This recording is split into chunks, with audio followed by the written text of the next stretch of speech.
this is lecture 40, and so let's just quickly recall what we have done. We have said that if Rm Noetherian, I an M primary ideal and M finitely generated, then there is a Hilbert-Samuel polynomial PIM with rational coefficients such that for all sufficiently large n, length as an R module of M mod In plus 1 M is equal to the value of this polynomial at n for all sufficiently large n. Okay. This is called the Hilbert-Samuel polynomial. We now show that its degree doesn't depend on I. So in other words, the degree of the polynomial is an invariant of the module. Okay. So note that, so before we do that, note that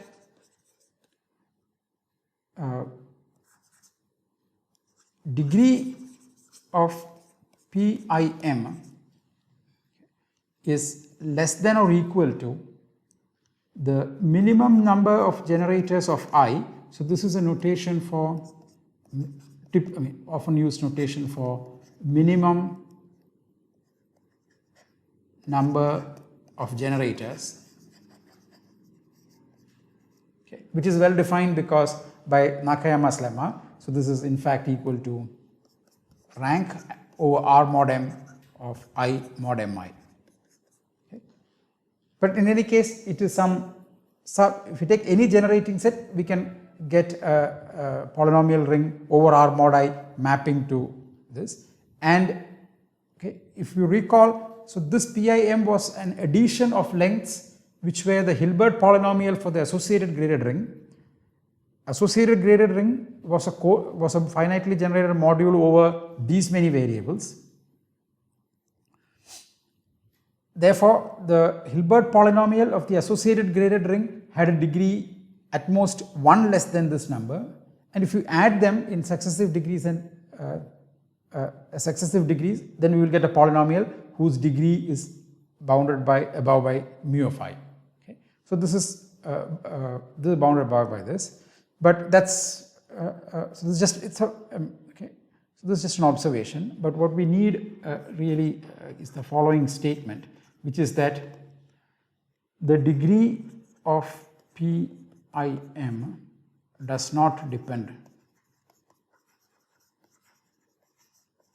on I. Okay.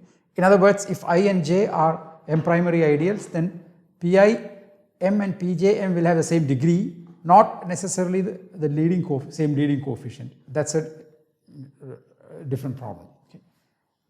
So now let's prove this. Okay. So if you want to prove this, well then it will also we can fix some ideal here, then prove that for every I it is the degree is equal to degree for the polynomial for that ideal. Okay. So proof. Okay.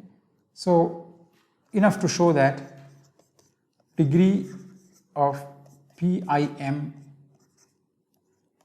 is equal to the degree of P for the maximal ideal M. Okay. If both are polynomials, they are well defined. Okay. But okay, so note that there exists a K such that M to the K is inside I. So then we have containments M to the Kn times M inside I to the N M inside M to the N times M. Okay. In the quotients there will be a corresponding quotients. So M mod M K N, this is the smallest of this. So this is the sort of largest quotient that surjects onto M mod In M, and this surjects onto M mod M N M. Okay. Okay, so then lengths, okay, so we can put lengths around it, length over R, then it will be greater than or equal to length maybe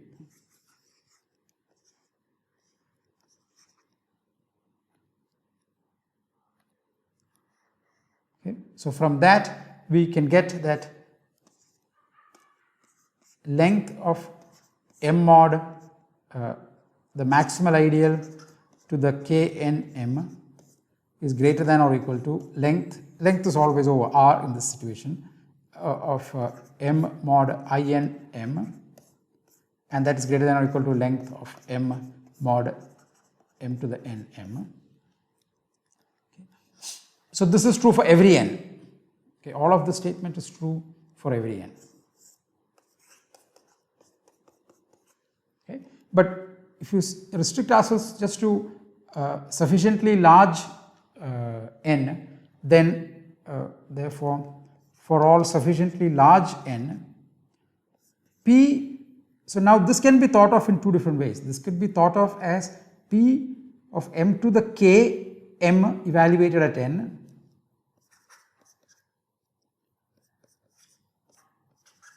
okay. It can also be thought of as P of M evaluated at Kn. All that matters is what the exponent there, okay. And this is greater than or equal to Pim evaluated at n, which is greater than or equal to P evaluated at n. Okay. So let's look at these two inequalities. So these are polynomials, and their values are positive or non-negative, and eventually so they should have, so what can we say? So they should first of all have leading, they should first of all have the same degree, because if let's say this is the same polynomial evaluated at two different places. Okay. If the degree of m of this polynomial is bigger than the degree of Im, then eventually one would not get this inequality here. Okay. So this one says that degree of Pim is bigger than or equal to degree of mm, because these are polynomials which take non-negative values, so the leading coefficients have to be non-negative, and if the leading coefficients are non-negative and this one's degree is smaller than that one's degree, one would not get this inequality for all sufficiently large n. So it proves this one. Now for this, okay, if the leading coefficient of, if the other one is true, not true, okay, suppose that suppose this is a strict inequality, so degree of Pmn. Suppose that the degree of this is a strict inequality, then see this k is fixed. So as you go further, as n becomes larger and larger, eventually so we are discussing if this is a strict inequality. Eventually the higher degree term of Pimn will take over any multiple of k. Okay. So this one now implies that degree of Pmm is greater than or equal to degree of Pim. Okay. Just think about polynomial of degree 5 and a polynomial of degree 6, both with non-negative leading, positive leading coefficients, and then irrespective of what constant k1 puts, eventually the polynomial of higher degree will take larger values, okay, than the polynomial of smaller degree. So we are using the same idea twice to conclude that this is equal. Okay. So this is the proof of this proposition. Okay.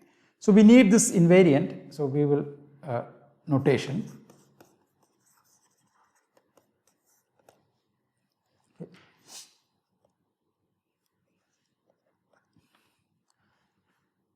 we need, so we'll call this invariant.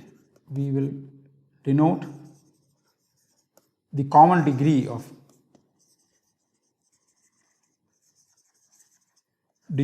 PIM. Okay, I mean the degree of PIM, which does not depend on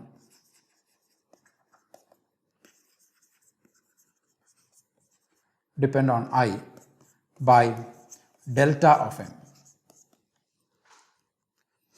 Okay.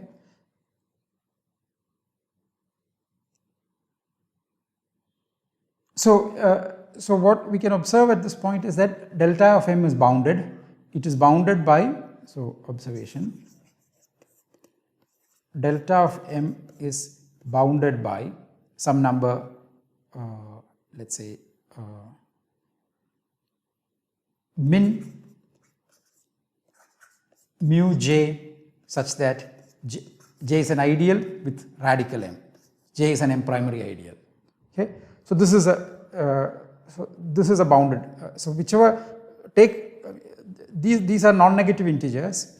So this set will have a minimum, and choose a j with that minimum, and then compute pjm, and then the number of variables that you would need here in the associated graded ring would be exactly mu j, and therefore this one's degree would be at most mu j. Okay, so this is what the observation that we need. This is bounded. In fact, we'll when we are going to study this invariant, we'll have to prove something stronger about delta m than this property. But at least this is a useful observation now. Okay, so now we want to define another invariant. Write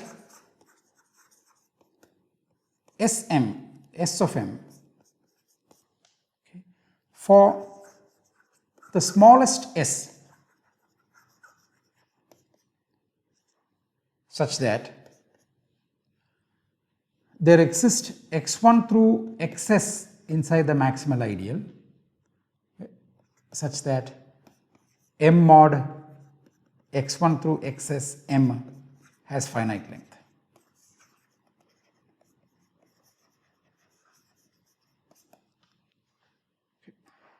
So this is okay, so this number here is so here we are not saying that we want to take an M primary ideal.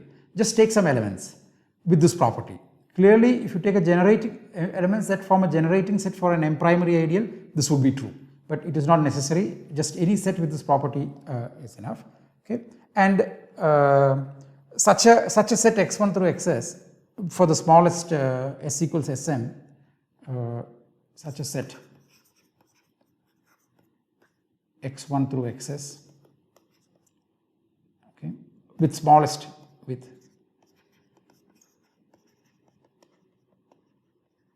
minimum s, okay, is called a system of parameters for M.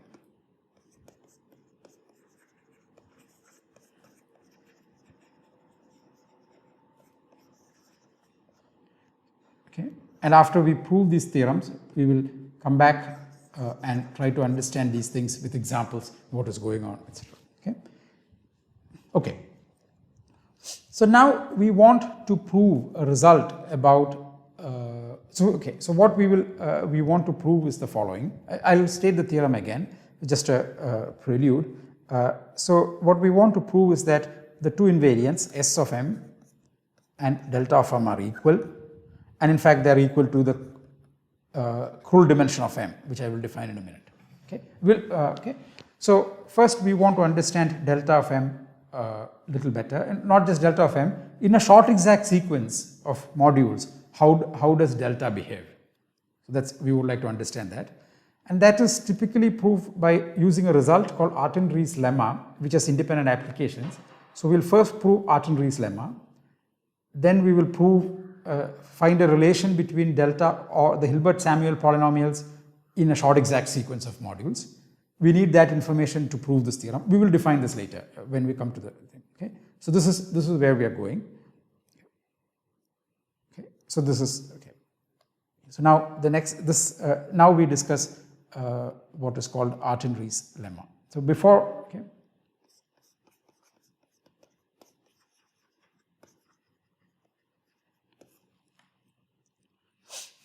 Okay.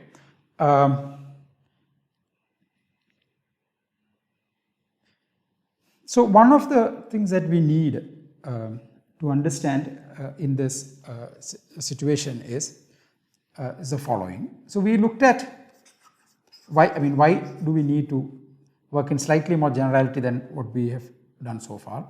We looked at a filtration given by I and M.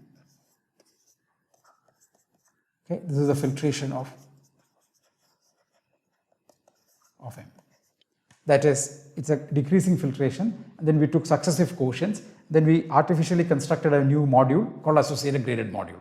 Same thing for the ideal. We took powers of the ideal, that gives a filtration of R, and then we took successive quotients, and then we sort of patched them together, put them together to give a new ring called associated graded ring. Okay, so, okay. But suppose N is a submodule of M. Okay. If you take this thing, this gives a filtration.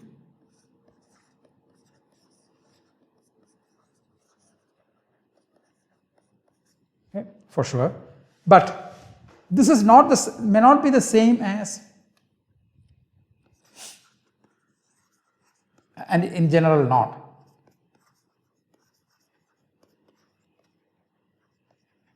as the filtration given by just the powers of I. Okay, so we need a way to handle. We will need to look at these things. Okay, so we need a way to take care of these filtrations also. For that, we make a definition. Okay.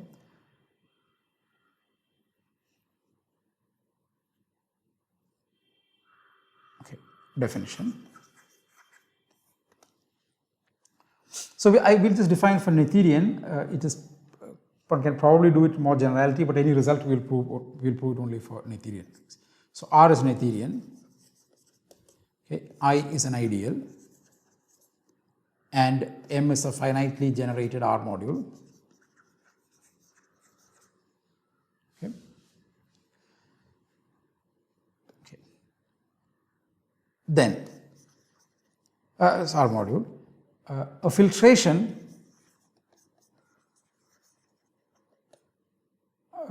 given by some submodules, okay, by filtration of M by submodules, okay, is called an I-stable filtration.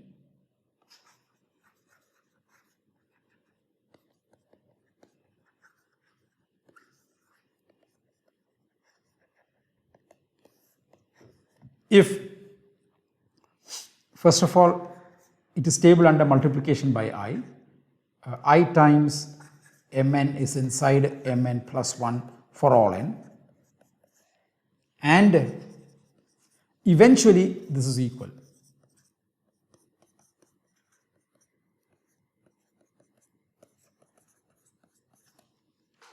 Okay.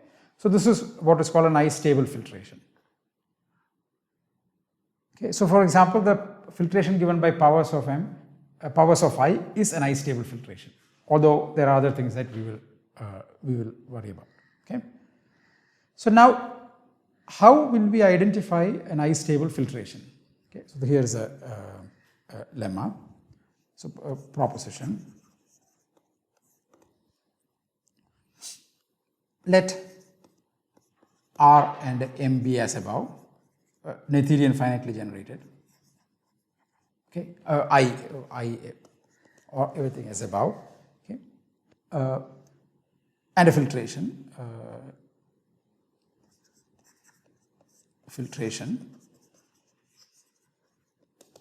Okay, then we ask. So assume that Mn is inside Mn is inside Mn plus 1 for all n. And we ask, when is this going to be an I-stable filtration? In other words, when will the second condition also hold? Okay. So we So this will be expressed in terms of a new ring and a new module. Let R star be the ring, graded ring, I squared. So this is degree 1, this is degree 0, this is degree 1, this is degree 2, and so on. And M star be the direct sum of the mn's. So m0 is just m, direct sum m1, direct sum m2. Same way, okay, this is in these degrees. Okay, so you should check that R star is an algebra, graded algebra with this graded R algebra with this structure. Okay, and M star is a graded R star module, and it is finitely okay, and yeah, sorry, it's a graded R star module. Okay. Okay, so that I will leave as an so then let's write 1. M star is a graded R star module.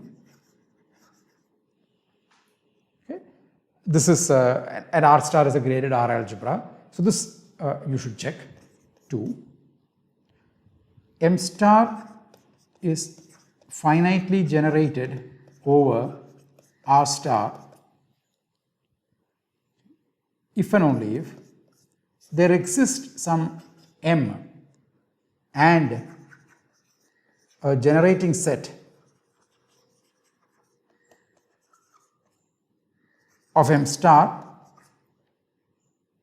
consisting of elements of degree less than or equal to M.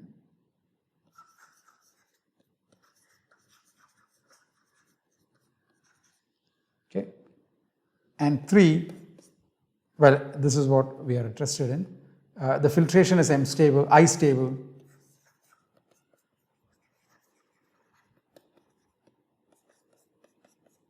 Sorry, I-stable if and only if M star is finitely generated R star module. Okay. So the first, please prove it. R star is a Noetherian ring. It is finitely generated R algebra, so it is Noetherian. Okay, so now let's try to understand what this means. Okay, so so this is really a sketch. This is okay of 2. Okay, what is the key point? Okay, in each degree of M star. So okay, in degree n of M star, it is just Mn. We need only finitely many generators as an R star module.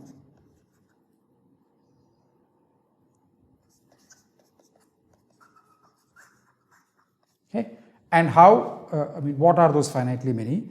So what is in degree n? It is just Mn. Okay.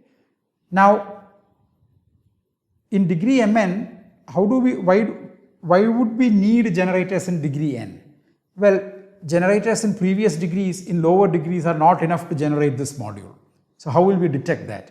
Well, we take this Mn and then first we look at Mn I times Mn minus 1. So this is degree 1 part of M star, degree 1 part of R star times degree n minus 1 of M star. The product is inside here, that was the assumption. Okay. So these things, elements in this submodules have been taken care of by generators of previous degree. Elements, so are the elements of this,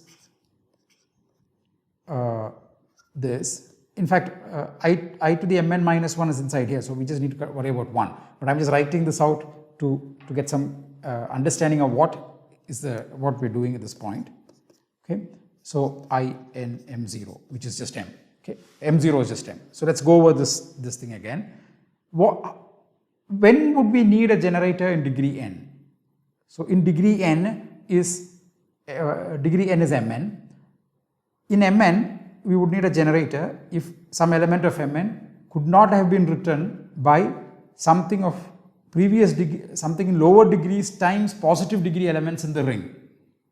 Okay, so how do we check that?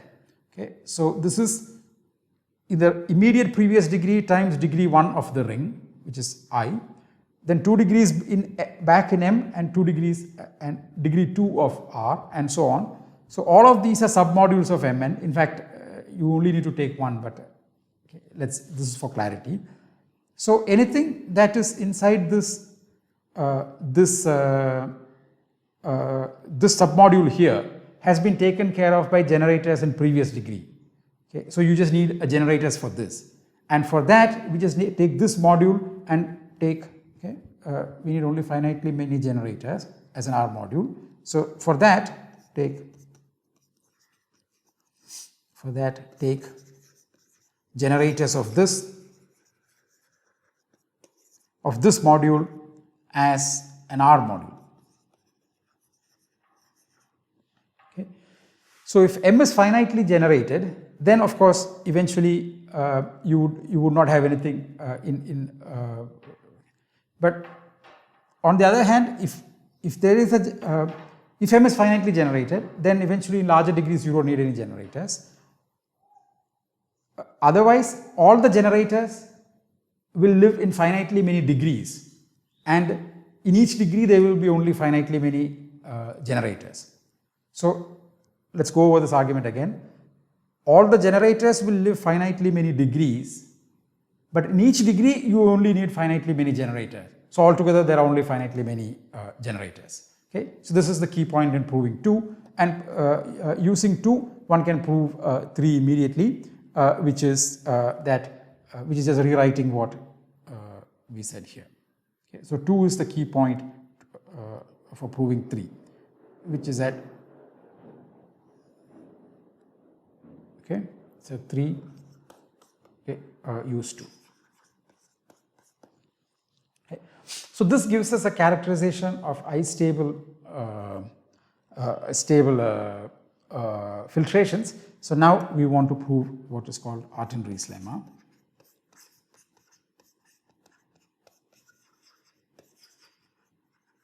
Okay, so in the next lecture we will use Artin Rees Lemma and compare the degrees of the polynomials in a short exact sequence. Again, R Noetherian, I R ideal, M finitely generated R module with filtration, with I-stable filtration.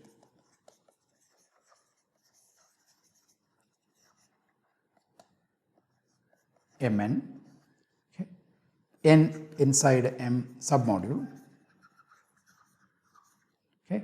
Then the filtration given by N intersect I and M is I-stable. Okay. So this was sorry, not I and M.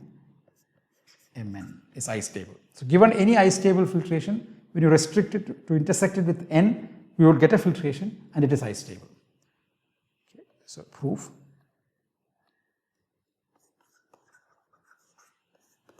Okay. So let R star M star be as above. Okay. Let N star, so N does not have any given filtration. It is induced filtration from N. So let's write that thing.